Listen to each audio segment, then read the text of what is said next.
샬롬 할렐루야. 욥기 10장 13에서 22절이요.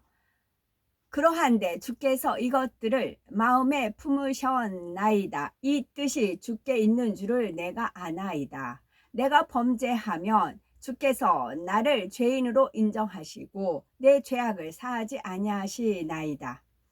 내가 악하면 화가 있을 것이오며 내가 의로울지라도 머리를 들지 못하는 것은 내 속에 부끄러움이 가득하고 내 환난을 내 눈이 보기 때문이니이다. 내가 머리를 높이 들면 주께서 젊은 사자처럼 나를 사냥하시며 내게 주의 놀라움을 다시 나타내시나이다. 주께서 자주자주 증거하는 자를 바꾸어 나를 치시며 나를 향하여 진노를 더하시니 군대가 번갈아서 치는 것 같으니이다. 주께서 나를 태에서 나오게 하셨음은 어찌함이니까. 그렇지 아니하셨더라면 내가 기운이 끊어져 아무 눈에도 보이지 아니하였을 것이라. 있어도 없던 것 같이 되어서 태에서 바로 무덤으로 옮겨졌으리이다. 내 날은 적지 아니하니까 그런즉 그치시고 나를 버려두사 잠시나마 평안하게 하시되 내가 돌아오지 못할 땅 곧 어둡고 죽음의 그늘진 땅으로 가기 전에 그리하옵소서. 땅은 어두워서 흑암 같고 죽음의 그늘이 져서 아무 구별이 없고 광명도 흑암 같으니이다. 욥기 강의 24번째입니다. 욥이 교만과 무지 가운데 하나님께 하소연하는 모습을 보면서 하나님께서 우리에게 원하시는 뜻이 무엇인지 살펴봅니다. 첫째, 하나님 앞에 아는 체 하는 욥.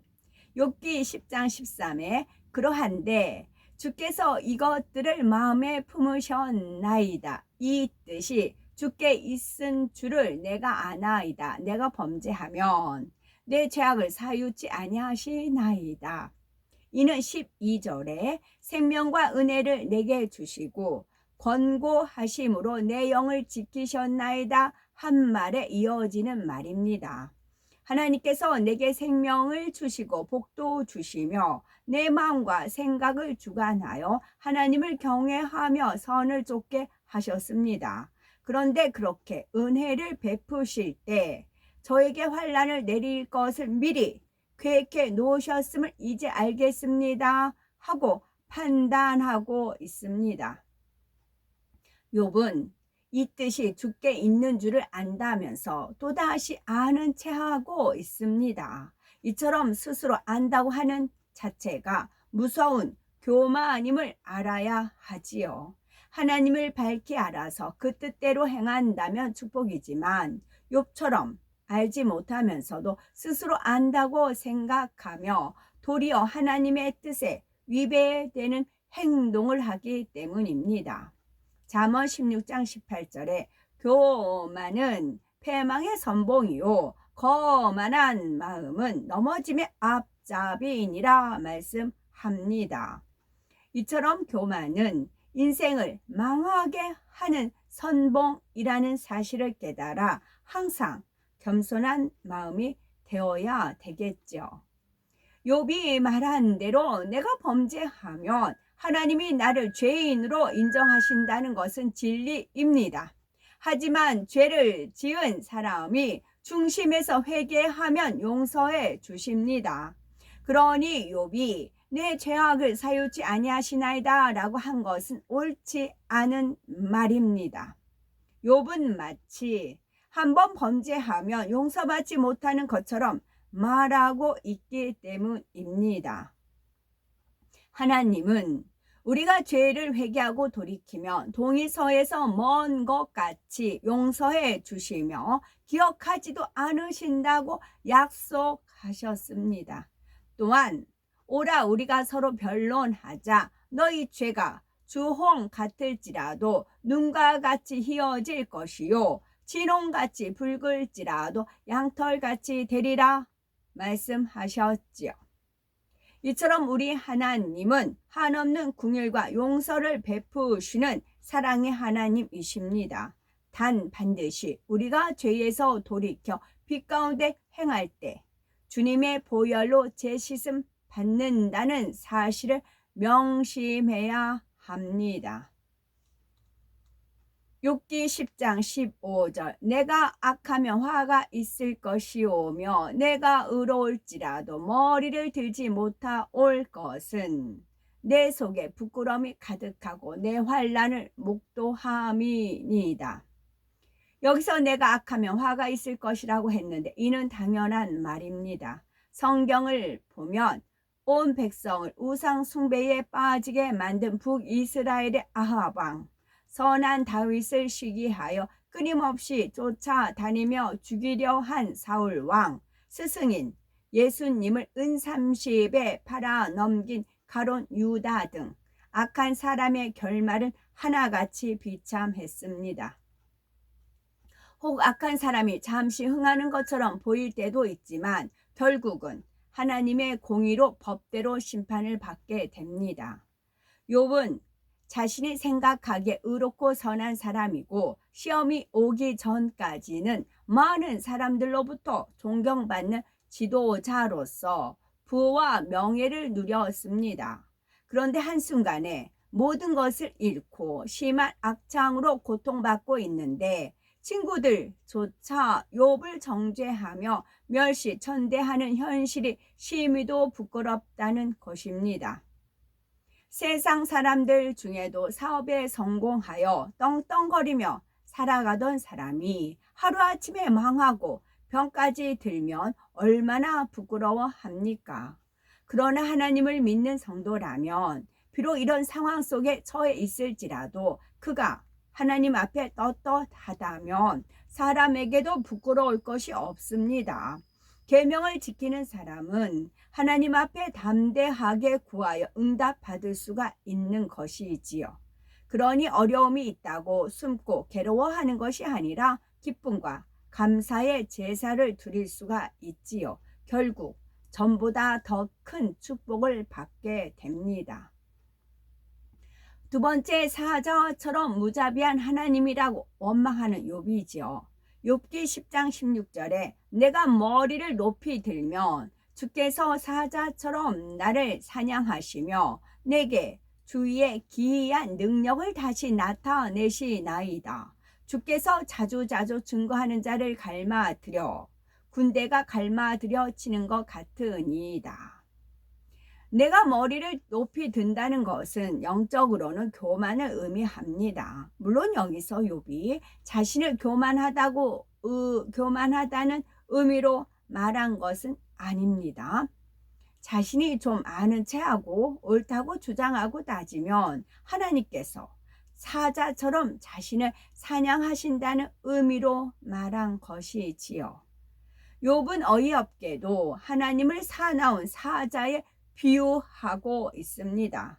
마치 사자가 굶주릴 때 먹이를 사냥하는 것처럼 하나님께서는 의롭게 살아온 자신을 무자비하게 움키고 괴롭게 하신다는 것이지요.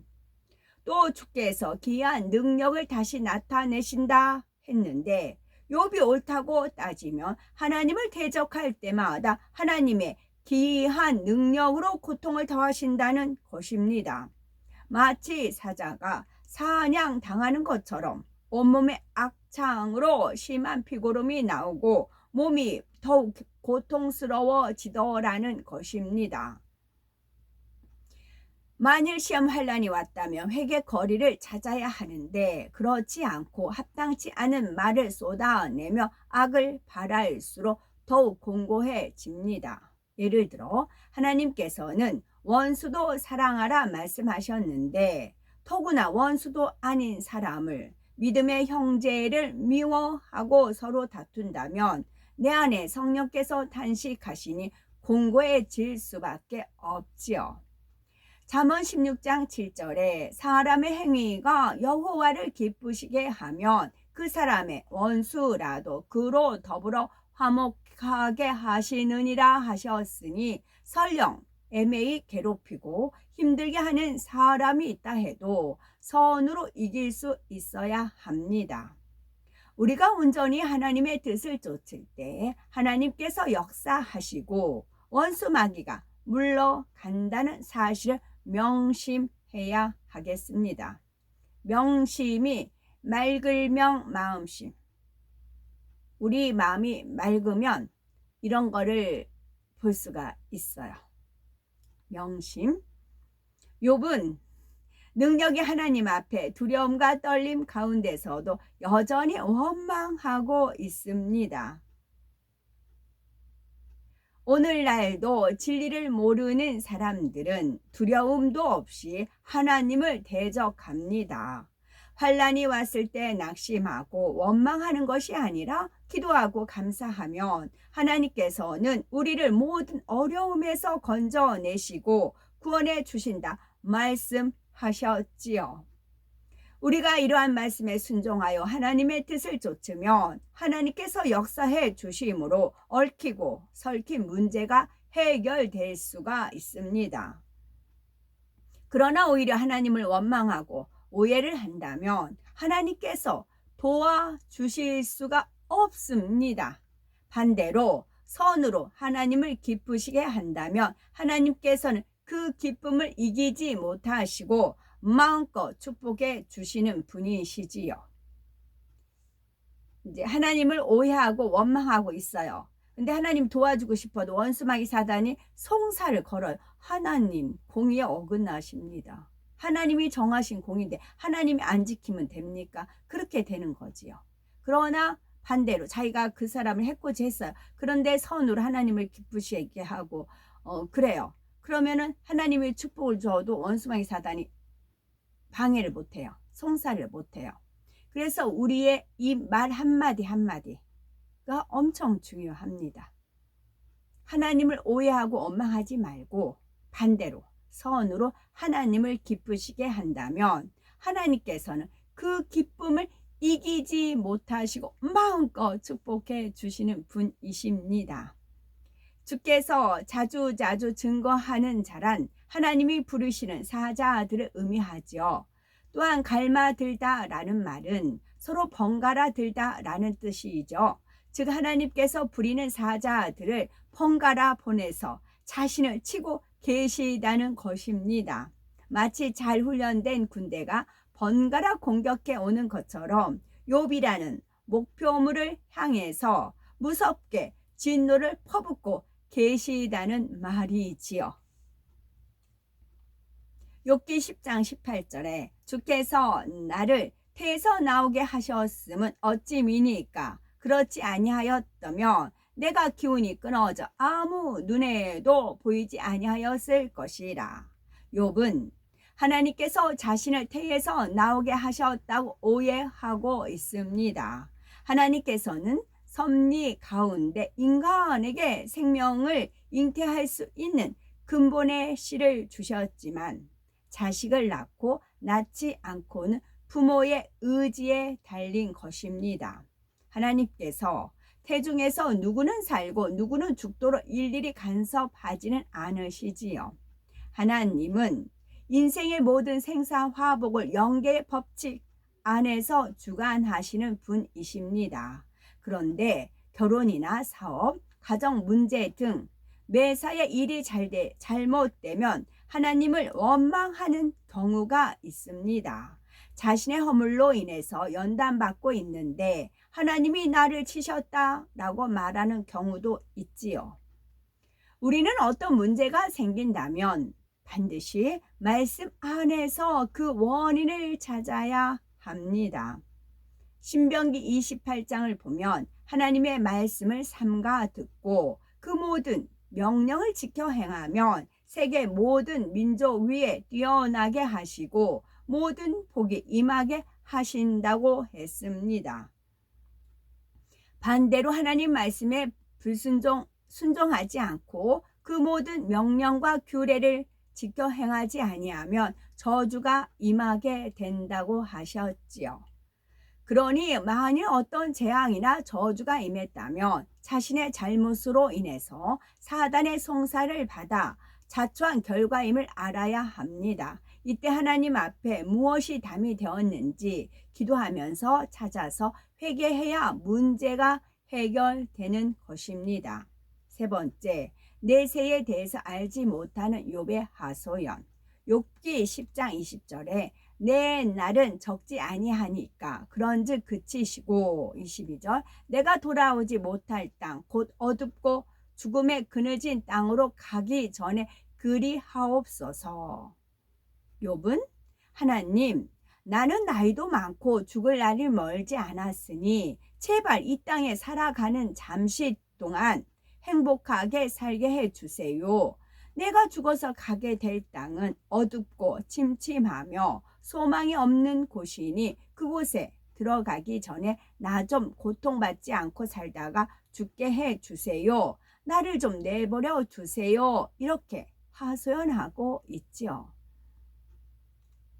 욥은 마치 내세에 대해서 잘 알고 있는 것처럼 말하지만 실상은 사후의 세계에 대해서 모르니 지옥에 대한 두려움도 없었던 것입니다. 더구나 하늘나라에 대한 소망이란 조금도 없었지요. 만일 욥이 말하는 것처럼 천국도 지옥도 없고 그저 사람이 죽으면 무로 돌아간다면 대부분의 사람들은 죄를 지으며 세상과 짝하며 살아갈 것입니다. 그리고 만일 그리스도 안에서 우리의 바라는 것이 다만 이 생뿐이면 모든 사람 가운데 우리가 더욱 불쌍한 자리라 말씀한 대로 하나님을 믿는 사람들이 가장 불쌍한 사람이 될 것입니다. 그러나 우리는 천국과 지옥이 있음을 알며 항상 기뻐하고 범사에 감사하는 것이 하나님의 뜻임을 압니다. 또 천국이 얼마나 아름답고 영화로운지 반대로 지옥은 얼마나 참혹하고 비참한지도 잘 알고 있지요. 그러니 시험 환난이 와도 욥처럼 원망 탄식하는 것이 아니라 항상 기뻐하고 감사하며 변화의 열매로 나와야 하지요. 연단을 통해서 더 굳건한 믿음으로 성장하며 깊으신 하나님의 사랑과 뜻을 깨달아 더 뜨겁게 사랑하는 우리가 되어야 합니다. 진정 하나님을 믿는 성도라면 어려움 중에도 하나님에 대한 신뢰와 사랑을 잃지 않습니다. 어려움과 연단의 시간에 더욱 선과 진리를 쫓아 행하지요. 그것이 시간이 흘러도 변하지 않습니다. 여호와의 말씀이 내 생각은 너희 생각과 다르며 내 길은 너희 길과 달라서 하늘이 땅보다 높음 같이 내 길은 너희 길보다 높으며 내 생각은 너희 생각보다 높으니라 말씀하셨으니 작고 짧은 사람의 생각으로 하나님의 일을 판단하는 어리석은 자가 되지 말아야 되겠고 오직 믿음과 선 하나님 말씀 안에 거하여서 깊고 넓으신 하나님의 마음과 사랑을 이해하는 참 자녀로 나오는 복된 우리가 되어야 되겠습니다. 아멘.